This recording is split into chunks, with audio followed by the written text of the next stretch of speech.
How you guys doing? My name is Michael Sistrunk, and my group members are Christopher Rogers, Dylan Callaghan, and Christopher Ward. And today I'm going to be talking to you about our multinational corporation project. Our product is going to be a solar-powered beach chair, and our company name is Sit on Sunshine. For our solar-powered beach chairs, they're going to be able to provide green energy. They're going to be more comfortable than most beach chairs, and they're going to be very reliable from the materials we'll be making it out of. For how it'll work, the umbrella that's going to come with the beach chairs is going to have solar panels attached to the top, and it's going to provide over 120 watts of energy for any outlet to be able to play a stereo, phone charge, or even attach a cooler to it. And it's also going to be made out of a wooden base with pads on top, so the customers are going to be able to lay on comfortably without having any problems. And it's going to have foam padding on top of it too.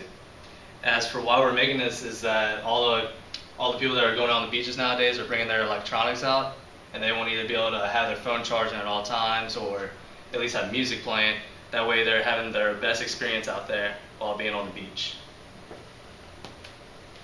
For our target country, after looking at a bunch of countries with high tourism for beaches, we found out that Spain's going to be the best one to target. It's because of their high tourism. They have very nice beaches.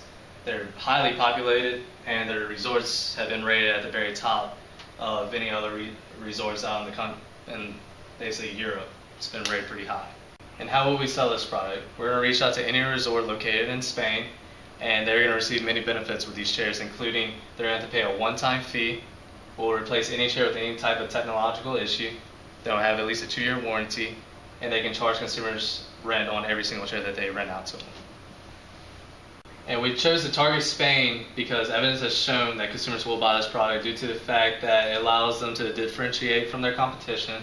There's a high amount of tourism in Spain, and it'll allow resorts to have better equipment for their customers when they're out on the beach, and it'll allow them to gain more profit when they rent them out to their customers.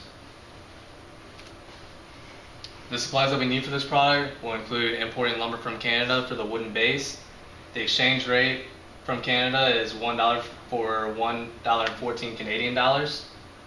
We're going to need a warehouse to be able to manufacture these beach chairs, and we decided to locate it in Delaware due to the fact that it's going to be easy access to export, and the tax advantage in the state allow us to pay less taxes whenever we're exporting them out. The delivery service that we're going to go through is FedEx due to the fact that it's located in Spain and in the United States. That way we'll have a domestic distributor. The foam pads we'll need that we're going to be laying on top of the chairs, and we need to hire carpenters to develop the chairs at the central warehouse in Delaware.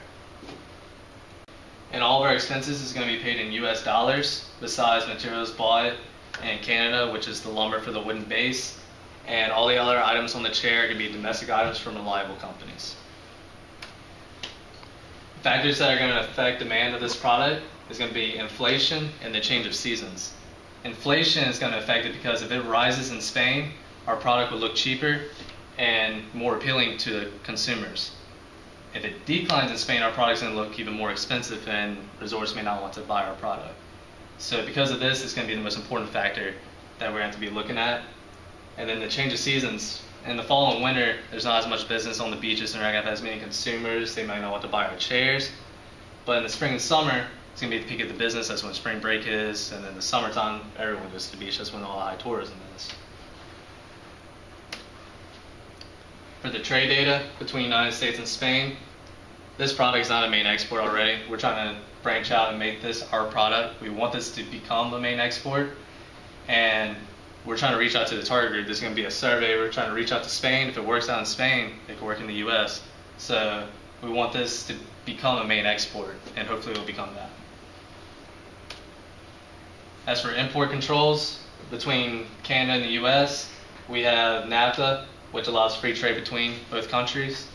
And then Spain, third country goods from the US are charged on European Union's common external tariff. Spain has regulations on any type of ban of narcotics and drugs. And then exports of US made products in Spain don't have any type of specific requirements either. So we're good with our type of product. We'll be able to export it there. And then the Transatlantic Trade and Investment Partnership It helps unlock opportunity for American families, workers, businesses, and it helps increase the access to European markets for made in America goods and services. And now Chris is going to come up and talk to you about how we're going to use the spot market. How will we use the spot market? We have to determine the price of lumber coming from Canada. We have to convert back the earnings coming from Spain, and obviously it's the cash flows in dollars from the euros coming from Spain from the previous point. In the exchange of the foreign currency, we plan on using Chase Bank because it's located in both countries. The spread from the dollar per euro is $0.0005. The bid and ask price are listed. Spread for the dollar per Canadian dollar is $0.0002, as well as the bid and ask price are listed as well. Forward contracts will be used on an as-needed basis to negate foreign exchange risk. And the history of the foreign currency. The last month, the euro was negative 1.83% compared to the US dollar. And in the past year, it's been negative 8.05% compared to the US dollar. This means it could possibly be cheaper to pay any type of European employee or distributor. The euro is still stronger than the dollar, so our products will not look overpriced. And then the factors that affect foreign currency are GDP, which is the broadest measure of a company's economy, the total market value of all goods and services produced in that country that year, consumer price index, which is a very good way to gauge foreign exchange, the change in prices of consumer goods in over 200 different broad categories, and can be used to see if a country is making or losing money on products or services. Relative inflation, which is always relevant. Inflation in Spain would make our products be less valuable. Inflation in Canada, lumber would be more expensive, therefore cutting into the profits. And inflation in the United States, which is cost of production would increase, which is never a good thing. And interest rates. The US rates rise relative to Spain's, being way more attractive to deposit our money in the United States. And now Dylan's going to introduce you to how the Fed's going to change the dollar. Hi, I'm going to tell you how our company is affected if the Fed strengthens or weakens the dollar. Our company will hurt if the Fed strengthens the dollar. It hurts us because our prices will look more expensive to the foreigners. If the Fed weakens the dollar, this would be good for our company because our prices would look cheaper to the foreigners. The central bank intervention. When a central bank increases cash reserves, commercial banks have less money to lend to borrowers. This means there is less money to be borrowed. When central bank decreases cash reserves, commercial banks have more money to lend to borrowers. This means people have more money to spend. Now I'm going to introduce you to Corey.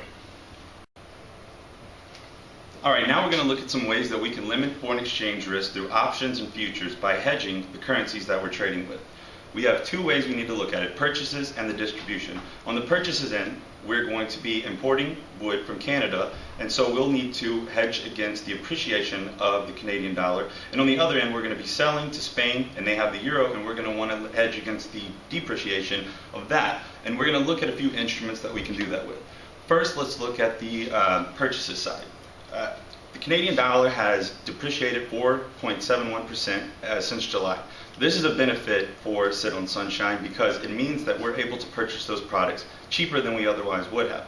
However, hedging might still be a viable option because we want to make sure that we're protected from that. This is the graph of the depreciation since July here, and you can see it seems like a trend that is going to continue. Choosing the right instrument to hedge is an important thing as well. We have futures and we have options that we can do this with.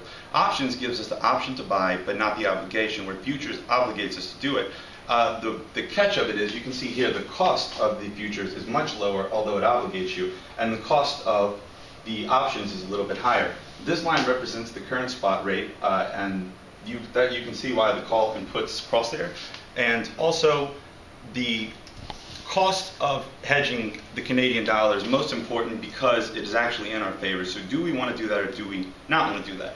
So far we have the Canadian is basically weakening by about 1.16% a month. That is to our benefit, which is favorable conditions. So if we option to use option to hedge it, we can expect that to cost about 1.5 to 1.8%. So, and then if we hedge with futures, we have about 0.67%. So if it continues to depreciate, it might not be a great idea to hedge it, but if we do, we're looking at an estimated cost loss of 0.3 to 0.6%. So it could be cheap insurance, it could be a bad idea.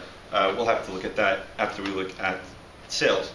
Selling is a little bit different because we're going to be receiving this money, and it's very important that we not lose value in this transaction. So you can see here on this graph that also the euro has been depreciating, and that's bad for us in this case because we're actually selling to them and we want their money to mean more to us. This is the graph that you can see it's fell 8.71%, almost double that of the Canadian dollar since July, the same period. This is another graph that represents the cost of our hedge, and remember we're going to want to buy the puts for this one. And so our put line is the orange one here, and this is the cost of our futures. And notice again, the cost of the futures is far down. That's because of an obligation, so if it turns against us, we're still stuck into that. And this line represents the current spot rate, and you can see it all intersects at about the same point. So the actual numbers and the cost. So the euro is weakening by about 2.24% on average a month, which is bad for us. That means everything we sell, we're going to lose 2.24% in the value that we've given. We are going to have to hedge this, and if we use option hedging right at about the price that the strike price is now, we're going to, that cost of that's going to be about 2% to 2.2%. The futures hedging is of course a lot cheaper in this case. So since it has been increasing, we don't have an option to hedge it. We must actually look at some of these numbers, and even with hedging, if we hedge with the futures, we will save more money, but it's a little bit more risky in this situation. If we head with the options, that gives us the option that if it does turn against us, we can still salvage it. But even with the option, we still stand to lose about 0.04 to 0.24%, but that's much better than the 2.24% projected with no options. So in conclusion, we could hedge the Canadian dollar. We could not. It's really indifferent. It is cheap insurance. For the cost of the hedge, it would eat it by the appreciation, and we must hedge the revenue from Spain because it's falling at 2.24, and we can actually reduce that to about 2.0. Thank you.